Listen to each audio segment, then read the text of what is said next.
Chapter 6 Fang Hits Town. Fudge liked his new bed a lot. There was just one problem. He fell out of it every night.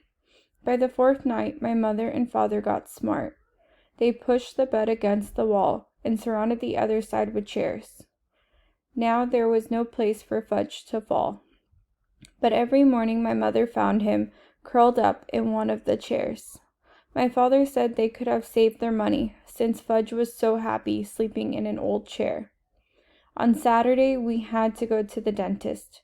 He wanted to check Fudge's mouth again, to make sure everything healed all right since his flying experience. Dr. Brown is an old friend of my father's. They went to school together. He's always saying he takes special good care of me and Fudge, because we're chips off the old block. The old block being my father. His office is on the other side of the park. It's near Madison Avenue. My mother said we would make a day of it, and wouldn't that be fun? I'd rather go to the movies with Jimmy Fargo, I told her. But we'll have such a good time, my mother said. The three of us will go out for lunch, and then we'll get new shoes for you and Fudge. I've been out to lunch with Fudge, I reminded her. He's growing up, Peter. He knows how to behave now. I'd still rather go to the movies with Jimmy. Well, you're coming with me, and that's that. I wasn't looking forward to my day, and Saturday is always the best day of the week. Every Saturday morning, I clean out Dribble's bowl. Sometimes if Fudge is very good, I let him watch. I do it in the bathroom. First, I take Dribble out of his bowl and let him crawl around in the tub. I'm afraid to put him down on the floor. Somebody might step on him. But in the tub, I know he's safe. Next, I take the rocks out of his bowl and wash them. The last thing I do is wash the bowl itself. I really scrub it. I even rinse it 2 or 3 times to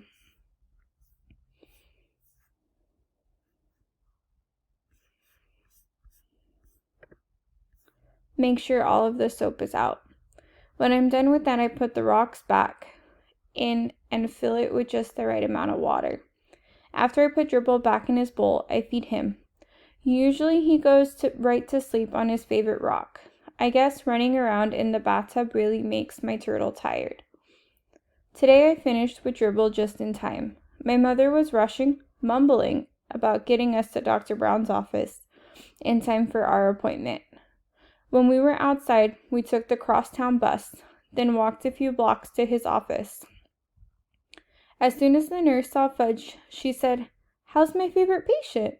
She gave him a hug and a little book to read. To me, she said, "Good morning, Peter." It burns me up, the way people treat Fudge.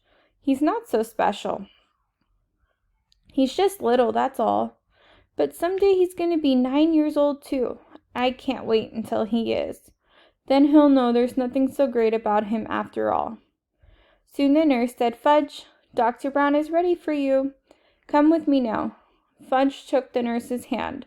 Dr. Brown had this rule about mothers in the examining room with kids. They're not allowed. Mothers are a big problem, Dr. Brown told me once. I agreed. I looked through a National Geographic magazine while I waited. After a few minutes, the nurse came out and whispered something to my mother. I looked up, wondering what the big secret was. Then my mother said, "Peter, Dr. Brown would like you to help him with Fudge." "Help him?" I said. "I'm no dentist." The nurse said, "Peter, dear, if you'll just come with me, I'm sure everything will work out fine." So I went with the nurse.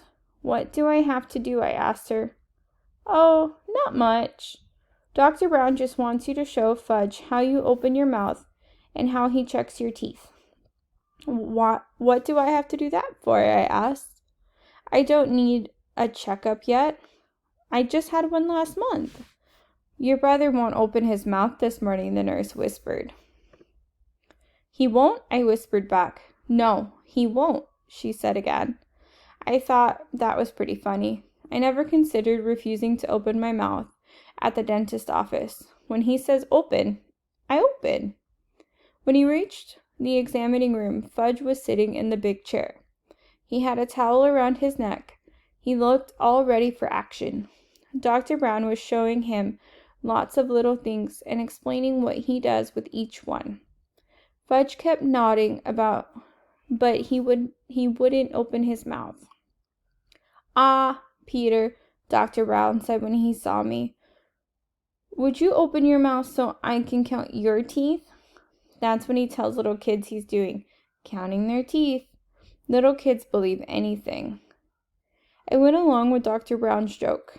I opened my mouth very wide, much wider than when I'm the real patient. He put his mirror in and said, "Wonderful teeth, just beautiful. A regular chip off the old block. Such a shame your brother can't open his mouth the way you do." "Can so," Fudge said.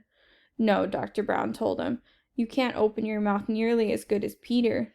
"Can so, see?" Fudge opened his mouth. "No, I'm sorry, Fudge," Dr. Brown said. "It's still not as good as Peter." So Fudge opened his mouth really wide. "Count teeth," he said. "Count Fudgy's teeth." "Well," Dr. Brown pretended to think about it. "Count," Fudge shouted.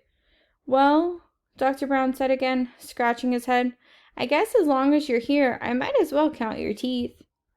So he checked Fudge's mouth. When he was through, Fudge said, "See, just like Pita." "Yes," Dr. Brown said, smiling. "I can see that. You're just like Peter." He gave me a wink.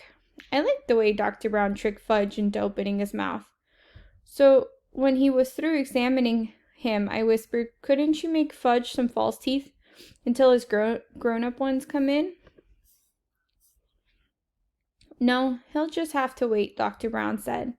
"But he looks like he has fangs." "You'd better not say that in front of your mother," Dr. Brown said. "I know. She's not too big on fangs." Dr. Brown thanked me for helping him. My mother made another appointment for Fudge. The nurse kissed my brother goodbye, and we left. "That wasn't so bad, was it, Peter?" my mother said. "It could have been worse," I admitted. We headed for Bloomingdale's, where we get our shoes. There are 5 salesmen in the children's shoe department.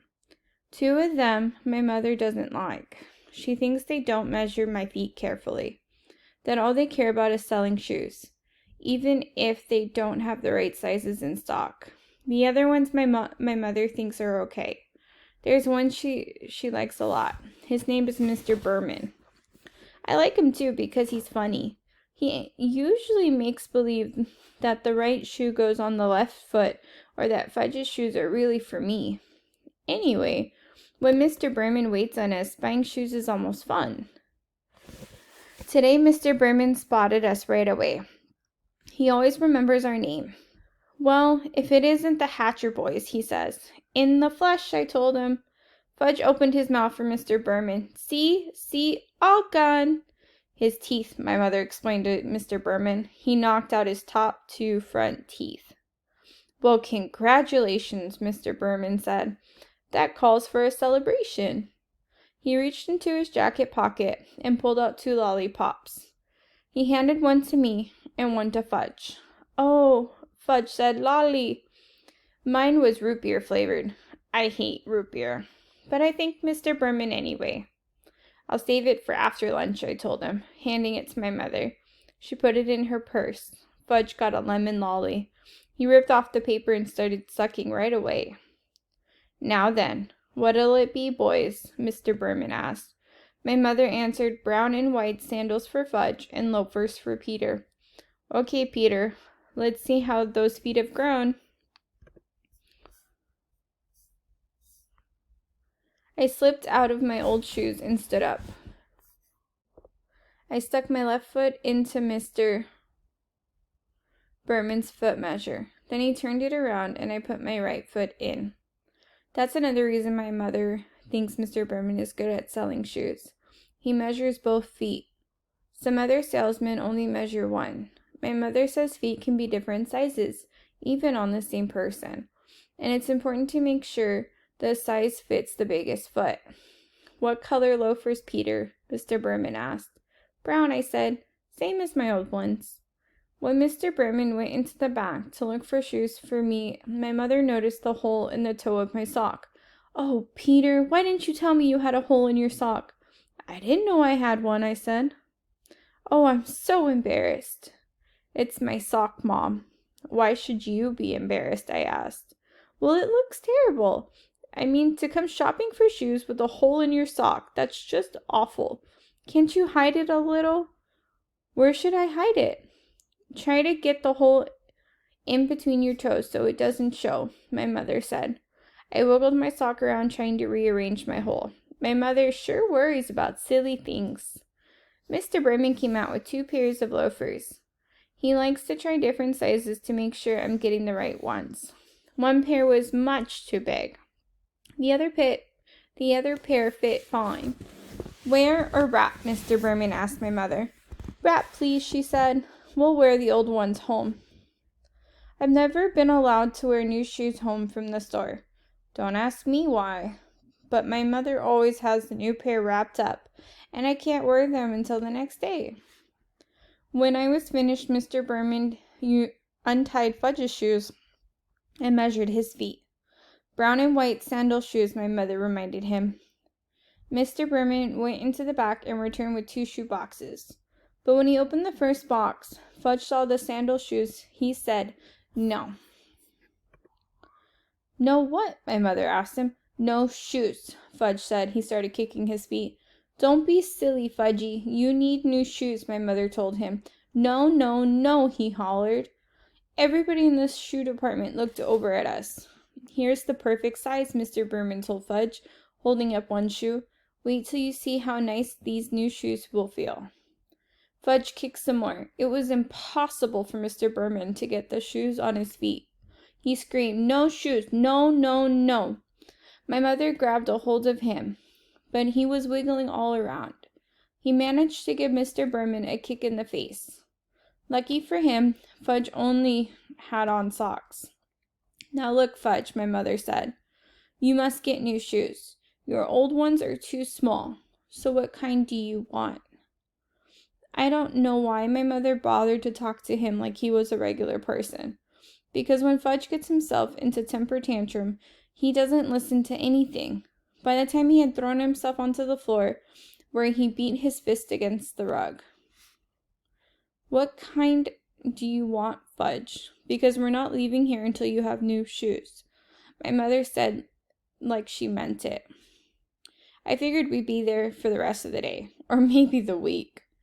How could my mother have been embarrassed over a little hole in my sock, and then act like nothing much was happening when her son was on the floor yelling and screaming and carrying on? "I'm going to count to 3, my mother told Fudge. "And then I want you to tell me which shoes you want. Ready? 1, 2, 3. Fudge sat up. "Like Petas," he said. I smiled. I guess the kid really looks up to me. He even wants to wear the same kind of shoes. But everyone knows you can't buy loafers for such a little guy. "They don't come in your size," Mr. Berman told Fudge. "Yes, yes, yes. Like Petas," Fudge hollered. Mr. Berman held up his hands and looked up at his mother as if to say, "I give up." But my mother said I have no idea. She motioned for me and Mr. Berman to come closer. I had the feeling I was going to like her idea, but I listened anyways. "I think we'll have to play a little joke on Fudge," she said. "What do you mean?" I asked. "Well, suppose Mr. Berman brings out a pair of sandal shoes in your size and—" "Oh, no," I said. "You're not going to get me to wear sandal shoes. Never." "Let me finish," my mother said. "Mr. Berman can bring them out and you can try them on, and then Fudge will think that's what you're getting. But when we leave, we'll take the loafers." "That's mean," I said. "You're taking advantage of him." "Since when do you worry about that?" my mother asked. "Since now," I told her. "Look, Peter," my mother said, checking her watch. "It's 12 o'clock. I'm starved." "Me too," I said. "Well then, if you ever want to get some lunch, let's try my idea." Okay, I said. I sat back in my chair while Mr. Berman hurried to the stockroom again. Fudge looked up at me from his position on the floor. Like pizzas, he said.